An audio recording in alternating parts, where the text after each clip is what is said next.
हम लोग ऐसे देश में अब रह रहे हैं जिस देश में मोनोपोली बहुत ज़्यादा हावी हो चुका है। इसके एग्जांपल आपने इंडिगो एयरलाइंस कोलैप्स के दौरान आपने देख लिया कि किस तरीके से एक कंपनी ने इतने सारे डोमेस्टिक जो यात्री थे उनको परेशान किया, एक कंपनी ने। क्योंकि कोई दूसरी एयरलाइंस था ही नहीं कि वो घर जा पाए, तो एक ही कंपनी के भरोसे वो लोग थे और इसलिए वो परेशान हुए। इसी को हम मोनोपोली बोलते हैं।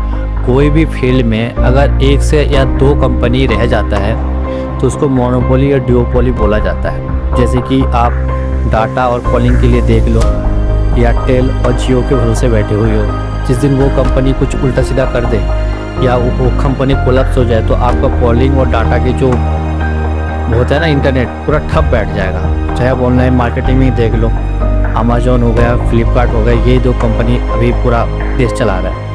तो ऐसा नहीं होना चाहिए और सरकार को उसको रोकना चाहिए या दूसरे कंपनी को भी उतना ही मौका देना चाहिए जो ये कंपनी को दे। क्योंकि मोनोपोली नहीं होना चाहिए कोई भी फील्ड में, चाहे वो एयरलाइंस में हो, चाहे ऑनलाइन मार्केटिंग में हो, चाहे डाटा कॉलिंग में हो। अभी आपने सभी ने देखा हो कि अभी अडानी, रिलायंस जैसे कंपनी बहुत सारी चीज़ खुद ऑन कर रहे हैं। उसके अलावा कोई तीसरा प्लेयर है ही नहीं। क्यों? हमारे देश में सिर्फ यही दो कैपिटलिस्ट है या ही 3-4 कैपिटलिस्ट है, इसके अलावा कोई कैपिटलिस्ट नहीं है।